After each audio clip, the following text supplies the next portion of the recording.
Assalamu alaikum, dear aspirants. You're welcome to my mentor YouTube channel. Hope you're all fine. I hope your preparation would be going well for your FA exam. That's very near now. Just 7-8 days are left from here onwards. So the serious aspirants who have been preparing from last 1 year or 2 years for FA exam, now the exam is very near. सो अभी इन 5-6 दिन में आपको क्या करना है कि जो कुछ आपने पढ़ा है वही रिवाइज करना है. So don't try to go to different things from here onwards. जो कुछ पढ़ा है बस you have to rely on yourself, on your efforts. The things which you have already read in accountancy, the things which you have already covered in statistics, in economics, in mathematics और general knowledge section, computer, बस उन्हीं को revise करना है जो कुछ अपना पढ़ा है. Rely on your important sources, revise them as much as you can, please. I have seen many good aspirants last day तक और पढ़ते जाते हैं. तो अल्टीमेटली फिर जब रिवाइज नहीं किया होता, जो पढ़ा होता है, तो वो भी गलत करते हैं, वो वाले आंसर्स भी. तो इट्स ऑलवेज बेटर कि 5-10 days before your exam you should stop reading new things. The things which you have already read from last 1 year, just try to revise them. उन्हीं से आपका काम बनेगा, आपका पेपर इंशाल्लाह क्वालिफाई होगा, आपका एग्ज़ाम. तो जो कुछ आपने अभी तक सोर्सेज अपने रखे हैं अकाउंटेंसी के लिए, किसी ने सी लतीफ़ का के नोट्स पढ़े, किसी ने तमिलनाडु बोर्ड NCERT पढ़ा है, या कोई भी सोर्स पढ़ा है, बस उसको रिवाइज करना है, उसके क्वेश्चन की प्रैक्टिस करनी है. So these are the days of revision only, these 7 days. इनमें आपको रिविजन करना है जितना हो सके और MCQ सॉल्व करने हैं. हर एक सेक्शन के MCQ सॉल्व करने हैं. General knowledge, accountancy, statistics, economics, जितने MCQs आप कर सकते हैं अपने टॉपिक्स पे सॉल्व, तो उतने आपको करने हैं. दीज आर फॉर एस्पिरेंट्स जिनने पढ़ा है. आप क्योंकि आपको एक्सप्लेनेशन ऑलरेडी पाए है हर एक टॉपिक की, सारे आपने कवर किए होंगे, तो revise as much as you can in these days and trust your preparation. आपको ट्रस्ट करना है कि मैं 1 साल से पढ़ रहा हूँ, मैंने सब कुछ कवर किया है, बस उसको रिविजन करने की ज़रूरत है. कहीं ऐसा ना हो कि लास्ट डे तक मैं और पढ़ता जाऊँ, जो मैंने पढ़ा था वो रिवाइज करने से रहे. तो revisions are very important during this days. जितना हो सके रिवाइज करो अपने प्रीवियस कंसेप्ट्स को, और MCQs के सॉल्व करना है. MCQs, different MCQs that can be asked on any topic, वो सॉल्व करने हैं.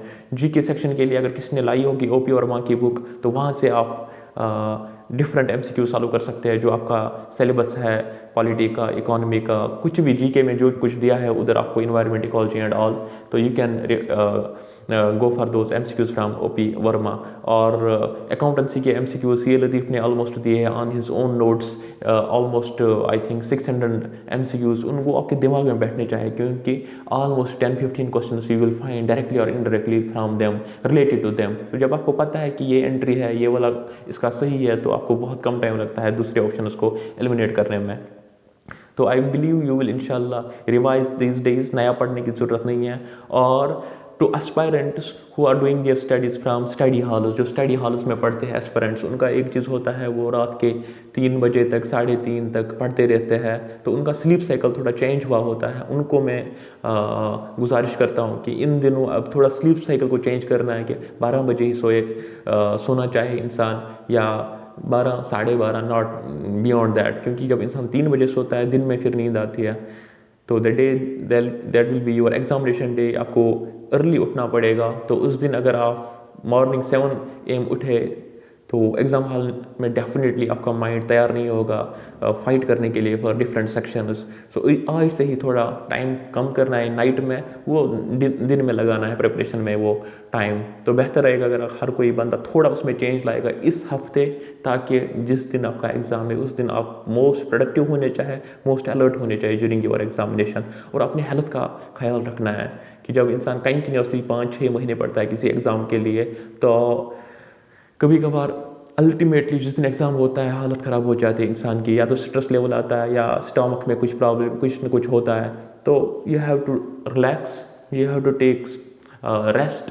पढ़ाई करनी है, थोड़ा घूमना चाहिए इंसान, आधा घंटा टहलना चाहिए, in any sort of activity, अपने फ्रेंड्स के साथ गपशप करना चाहे. ज़्यादा भी स्ट्रेस नहीं लेना है कि जो पढ़ा है वो भी इंसान भूल जाए. तो मैनेज करना है इन 5-6 दिनों को अच्छे से, और अच्छे से सारा पेपर करना है, अपने सारे कंसेप्ट को रिवाइज करके जाना है। तो जो कोई बंदा रिवाइज करेगा, जो कुछ उसने पढ़ा है, उसका पेपर डेफिनेटली ठीक हो जाएगा।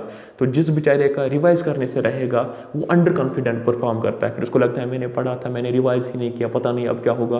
वो पता नहीं अब क्या होगा, उससे उसका पेपर फिर ख़राब हो जाता है। So please revise your concept in these 7-8 days what ever you have read. अब और पढ़ने की ज़रूरत नहीं है, और MCQ सॉल्व कीजिए हर एक सेक्शन में, वही सबसे बेहतर स्ट्रेटजी रहेगी इन 7 दिन के लिए। I wish you all good luck. मेरी दुआएं आप सबके साथ हैं, जिन्होंने अच्छा से पढ़ा है, मेहनत की है, इंशाल्लाह they will get the reward of their hard work. See you in my next video. और बात रही कि मुझे कुछ बच्चे बोल रहे थे सर कंसेप्ट कीजिए, ये इकोनॉमिक्स की कुछ थेरीज या different concepts. I don't have my white board here, I am right now outside my own state, तो आई कैन नॉट मेक, उन पे डायग्राम्स बनाने हैं, ग्राफ्स बनाने हैं, तो वो ऑरली तो ज़्यादा समझ नहीं आएगी। अगर बोर्ड होता मेरे साथ तो मैं एक्सप्लेन कर लेता उनको उन पे। तो बेहतर अब ये रहेगा, अगर कोई भी टीचर अच्छा जिसने पढ़ाया है इकोनॉमिक्स ऑन एनी प्लेटफॉर्म, वहाँ पे आप उसके वीडियोस देखिए और MCQ सॉल्व कीजिए। ज़्यादा मुश्किल नहीं है, those are very easy theories there regarding theory of rent and marginal productivity theory. किसी भी टीचर का वीडियो अगर आप देख लेंगे तो you will find the crux of that theory. Crux मैंने बोला भी था कि जितनी मार्जिनल प्रोडक्टिविटी होती है एक लेबर की, उसी से उसका वेजेस देना चाहे, तो वही रिकॉर्डिंग थ्योरी ऑफ रेंट। जो लैंड होता है, इसके डिफरेंट टाइप्स होते हैं। जो मोस्ट फर्टाइल लैंड है उनको रेंट मिलता है over the parts of the land जो उससे लेस फर्टाइल होते हैं। So you will get the crux of those theories. और एजप्शंस तो सीधे आपको याद रखने हैं कि इसके एजप्शन क्या है, इसके परफेक्ट मार्टर में परफेक्ट मार्केट प्रिवेल करता है या अदर एजप्शंस, वो सीधे आपको रटा याद रखने हैं। So I hope inshallah you will do better in these days. See you in my next video. Till then, take care. Bye. May Allah bless you all. Allah Hafiz.